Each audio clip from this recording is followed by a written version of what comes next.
No matter what pressure the establishment and the mainstream media heap on William, he is unrelenting in terms of his position that he will not welcome Harry back.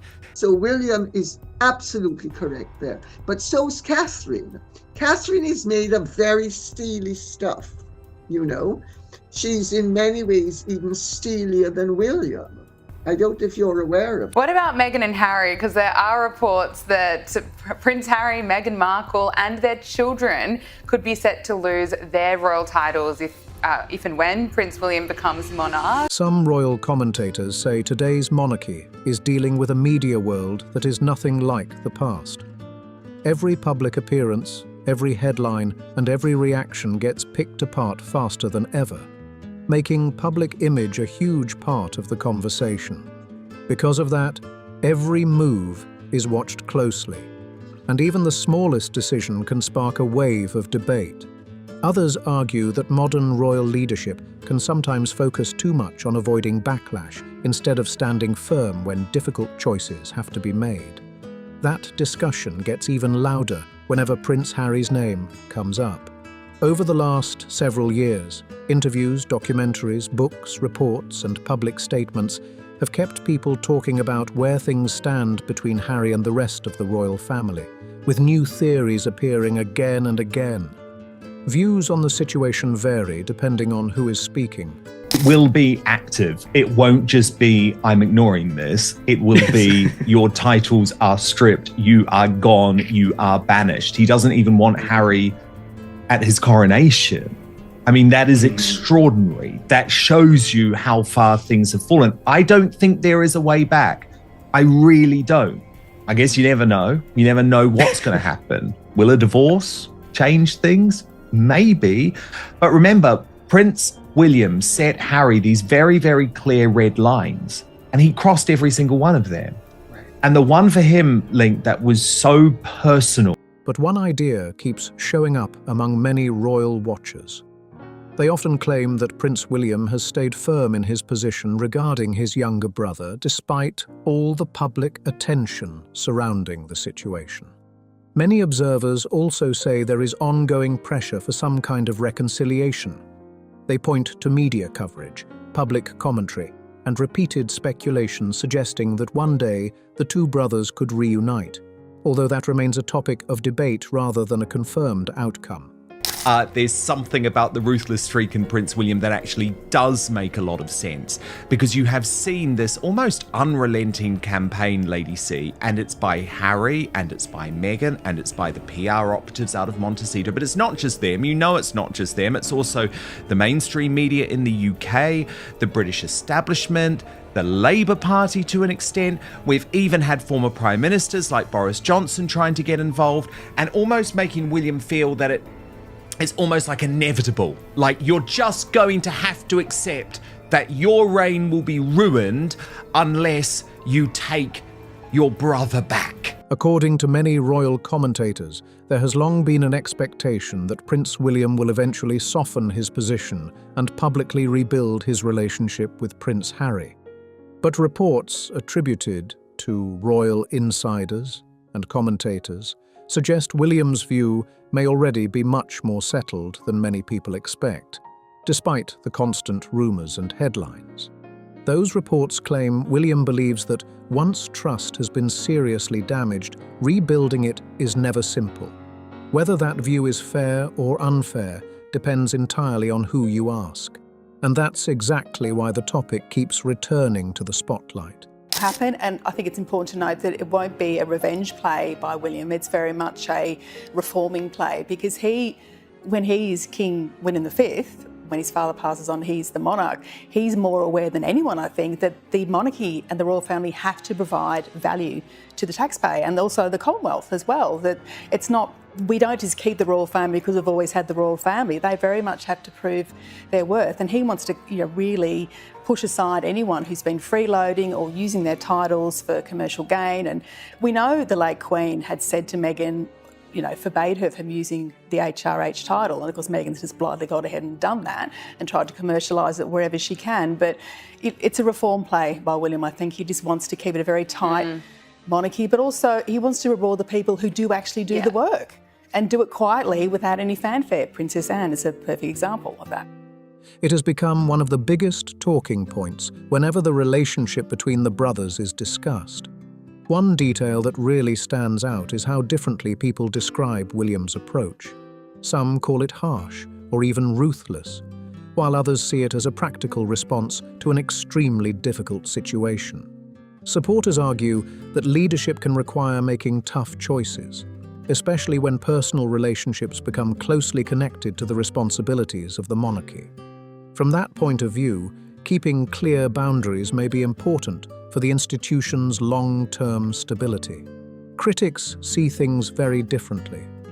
They argue that family relationships are rarely as simple as right or wrong, and they believe the door to reconciliation should always remain open, especially between close relatives. It's not ruthless, it's sensible. William understands that treachery is not an accident. Treachery is a failing of character. And Harry has shown himself to be treacherous and untrustworthy. Doesn't matter what Meghan was offering in return. If Harry had had any decency and gumption, he would not have done some of what he has done. And William is absolutely right. That sharp divide in opinion has turned this into one of the most hotly debated royal stories in recent years, and the public interest around it shows little sign of fading. Every public appearance, every reported comment, and every new royal development seems to spark fresh speculation about whether Prince William and Prince Harry will ever find common ground again. Each new headline brings another round of debate, with royal watchers closely analysing every detail for possible clues about where their relationship stands. For now, many commentators say William has shown very little indication that he plans to change his position. Supporters describe him as determined, steady, and unwilling to let outside pressure shape his decisions. Whether people agree with that approach or not, they argue those qualities could become a defining part of how he is viewed as discussions about the monarchy's future continue. William was right that Harry cannot keep his goddamn mouth. As conversations about Harry's relationship with the royal family carry on, one question keeps coming back into focus. Many royal commentators believe the discussion has grown beyond disagreements, public statements, and attention-grabbing headlines. Instead, they say the bigger issue is whether trust, once seriously damaged, can ever truly be rebuilt. That question continues to divide opinions and keep the story in the spotlight. So William is absolutely correct there. But so's Catherine. Catherine is made of very steely stuff, you know. She's in many ways even steelier than William. I don't know if you're aware of that. I suspect you are. And I think what's very interesting too, Lady C, is you're right to say that if you even just let him back in and let that door open, then the circus never ends. Well, Meghan has never understood that. Meghan thought, oh, that's your position, I'm going to marry you, and now I'm going to be number one. And life doesn't work like that. And I mean, that's why William and Catherine go on to have success after success. And the public relates to them. According to reports and commentary shared by royal observers, William remains committed to maintaining clear boundaries despite ongoing public speculation and outside pressure. Supporters of that position argue that when private family matters repeatedly become public controversies, returning to the way things once were can become much more complicated, making any future reconciliation an ongoing subject of debate rather than a certainty. She decided she didn't want to be a real princess because to be a real princess involves duty and responsibility, caring about other people. And so she just wanted to be a pretend princess in Hollywood. So she split her husband off from his royal family and then inked a $1 zillion deal with a bunch of media companies, and then all her projects flopped. Prince William to change the monarchy forever, no titles for Beatrice or Eugenie. And she writes, Prince William is gearing up to become king sooner rather than later, I'm told. and his vision for the monarchy is going to look very different from his father King Charles's reign. She goes on. Fewer titles mean there is less of a chance for a degenerate like Prince Andrew, now called Andrew Mountbatten Windsor, to slip through. Which means, as I previously reported, Harry and Meghan will lose their titles, as well as Princesses Beatrice and Eugenie. Interestingly, several royal commentators claim that Catherine, Princess of Wales, shares a similarly careful and measured outlook when it comes to family matters. Although she rarely speaks publicly about personal disputes, many royal watchers describe her as much stronger and more determined behind the scenes than her calm public image might lead people to believe. Those who closely follow the royal family often point to Catherine's consistency, discipline, and ability to handle difficult situations without adding more public drama. Some commentators believe this shared mindset between William and Catherine has shaped how they have responded to recent challenges, with both appearing focused on steady, long-term decisions instead of reacting to every headline. In one letter from October 1991, Diana thanks Stamp for her perfect risotto for lunch, adding that she was touched to the core by your understanding of my job role and what comes with it. She then adds 3 cheers for Prozac, not the American variety, I hasten to add. A month later, she writes to Stamp again, thanking him for lunch, caviar this time, before adding no Prozac withdrawals as yet. But then in December, she shows her cheeky side by sending him a humorous postcard featuring a bare female breast with the caption, "All the breast from London." Rather than answering every rumour or public debate, they are often described as concentrating on protecting their immediate family and supporting the long-term stability of the monarchy. Whether people agree with that approach or not, many royal followers continue to express support for it. At the same time, others argue that ongoing media coverage naturally keeps public attention fixed on royal tensions, ensuring the discussion remains active and widely debated. Family disagreements, possible reconciliations, and constant behind-the-scenes speculation continue to attract enormous public attention. Every new report or fresh headline seems to restart the debate over whether damaged relationships can, or even should, be repaired. The conversation keeps growing as royal watchers weigh every new development and search for clues about what could happen next. Supporters of William's reported position often argue that maintaining firm boundaries does not automatically mean there is hostility. You know, Diana could be very provocative, and she had a naughty sense of humor, and as did all of us in those days, I have to tell you. You know, people It was weren't before prudish woke, the way it we was are before now. political correctness, wasn't it? Yeah, and people weren't prudish, and people, you know, people could joke about sex and have a little flirtation, and maybe, you know, a 2 or 3 night stand, and then you remain friends thereafter, or, you know, friendships with benefits. Instead, they see it as a practical response to years of very public disagreements and believe that moving forward without resolving deeper issues could create even bigger challenges later on.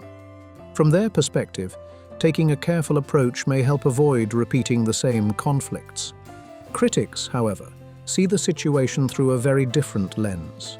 Some believe reconciliation should always remain possible regardless of past disagreements, while others argue the family would ultimately benefit from finding common ground.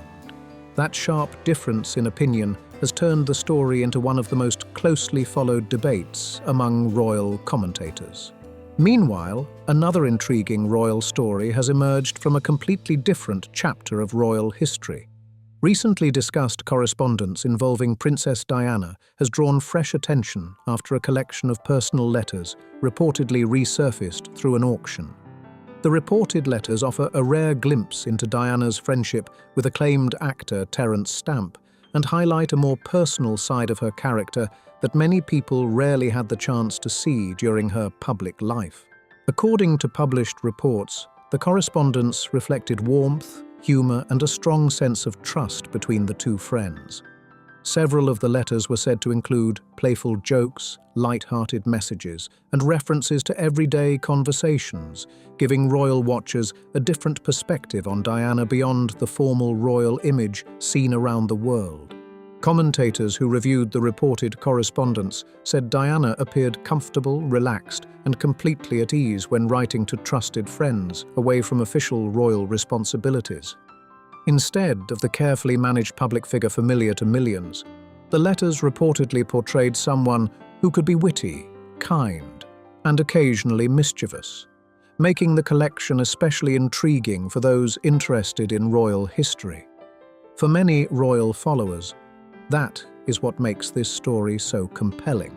Decades after her passing, newly discussed personal documents continue to spark conversation and renewed interest in Diana's life.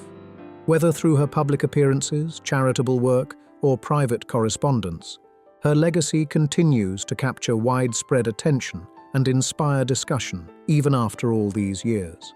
As more reported details emerge about Princess Diana's personal friendships, many royal watchers say one thing stands out more than ever. There was often much more happening behind the scenes than the public realized. The renewed attention surrounding Diana's reported correspondence with actor Terence Stamp has sparked fresh discussion, with many people taking a closer look at this lesser-known chapter of her life.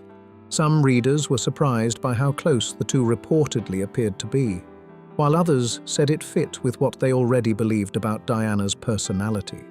She was widely known for building meaningful connections with people from many different backgrounds, especially those she trusted and felt comfortable spending time with. That has become a major talking point as interest in the letters continues to grow. According to published reports, the letters describe a friendship marked by warmth, humor, and mutual respect. Instead of focusing only on royal duties or high-profile public appearances, the correspondence reportedly offers a glimpse into Diana's private world, where she could laugh, share everyday thoughts, and enjoy genuine friendships away from the constant attention of the public eye.